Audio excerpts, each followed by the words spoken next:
I never made it, but I know what it takes. I'm motivated by a mix of emotion. Got my statement.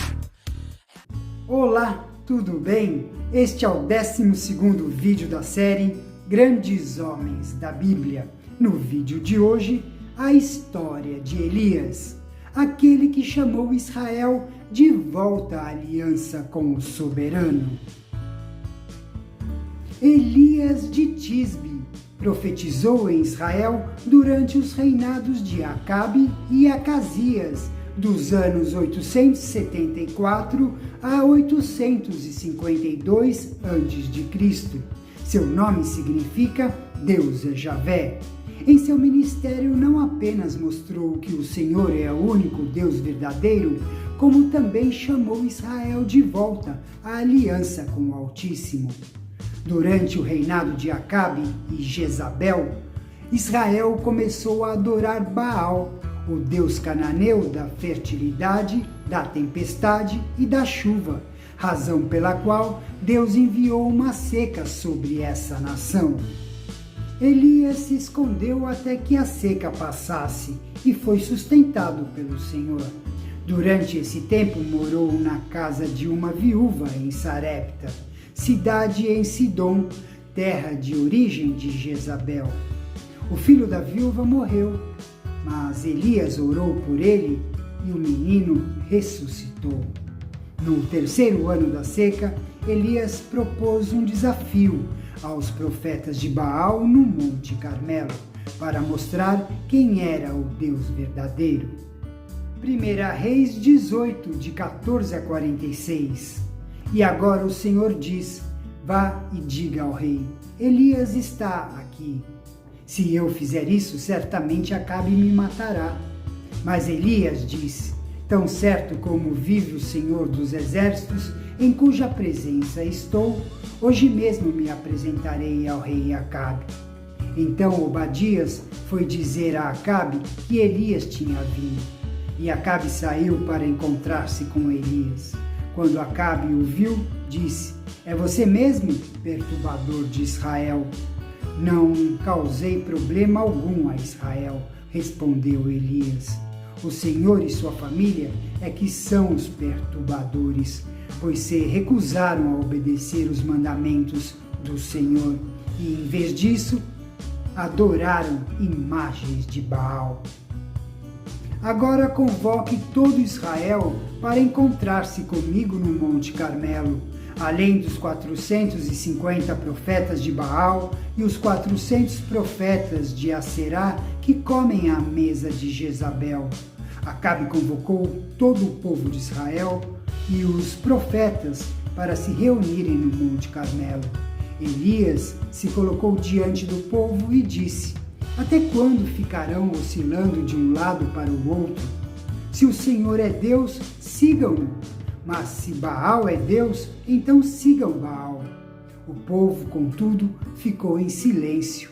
Então Elias lhes disse: sou o único que resta dos profetas do Senhor, mas Baal tem 450 profetas. Agora tragam para cá 2 novilhos. Que os profetas de Baal escolham um deles. Cortem um animal em pedaços e o coloquem sobre a lenha do altar, mas não ponham fogo na lenha. Eu prepararei o outro novilho e o colocarei sobre a lenha no altar, mas não porei fogo na lenha. Então invoquem o nome do seu Deus e eu invocarei o nome do Senhor. O Deus que responder com fogo, esse é o verdadeiro Deus. E todo o povo concordou. Então Elias disse aos profetas de Baal: comecem vocês, pois são muitos.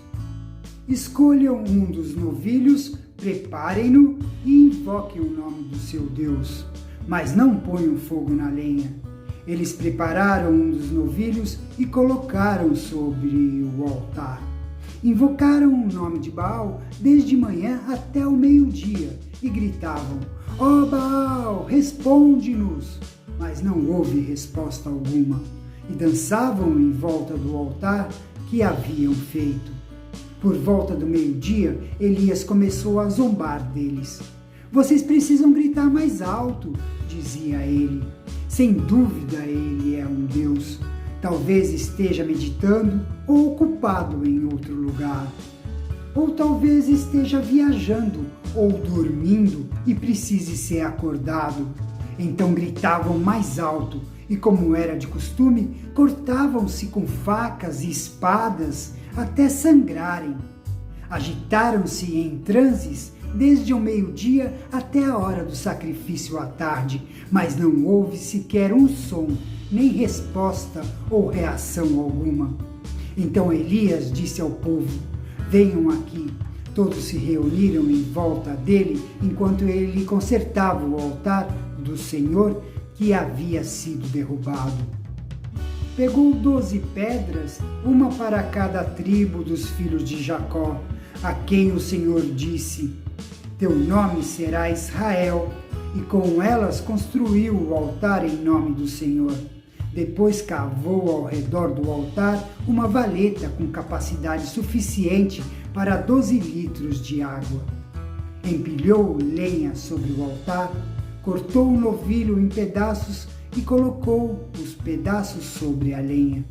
Em seguida, ordenou: encham 4 jarras grandes com água e derramem a água sobre o holocausto e a lenha. Depois que fizeram isso, disse: façam a mesma coisa novamente. Quando terminaram, ele disse: agora façam o mesmo pela 3ª vez.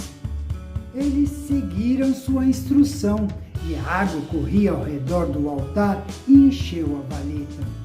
Na hora costumeira de oferecer o sacrifício da tarde, o profeta Elias se aproximou do altar e orou: ó Senhor, Deus de Abraão, Isaque e Jacó, prova hoje que és Deus em Israel e que sou teu servo. Prova que fiz tudo isso por ordem tua. Ó Senhor, responde-me.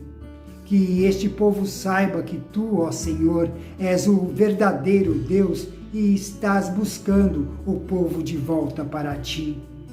No mesmo instante, o fogo do Senhor desceu do céu e queimou o novilho, a madeira, as pedras e o chão, e secou até a água da valeta.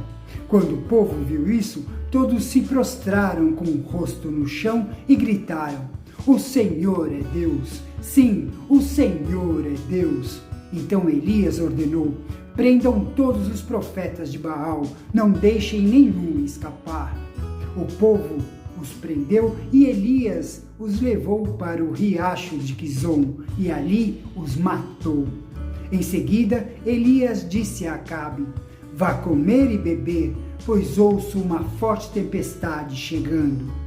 Acabe foi comer e beber. Elias, porém, subiu ao topo do Monte Carmelo, prostrou-se até o chão com o rosto entre os joelhos e orou. Depois disse a seu servo: vai e olhe na direção do mar. O servo foi e olhou, depois voltou e disse: não vi nada. 7 vezes Elias mandou que ele fosse e olhasse. Por fim, na 7ª vez, o servo lhe disse: vi subir do mar uma pequena nuvem, do tamanho da mão de um homem. Então Elias lhe disse: vá depressa dizer a Acabe: apronte seu carro e volte para casa. Se não se apressar, a chuva o impedirá. Em pouco tempo o céu ficou escuro com nuvens. Um vento forte trouxe uma grande tempestade. E Acabe partiu em sua carruagem em toda velocidade até Jezreel.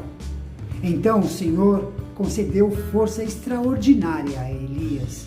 Ele prendeu a capa no cinto e correu à frente do carro de Acabe até a entrada de Jezreel. Os profetas de Baal clamaram em vão ao seu Deus e entraram em um frenesi para obrigá-lo a manifestar-se, enquanto Elias zombava dele.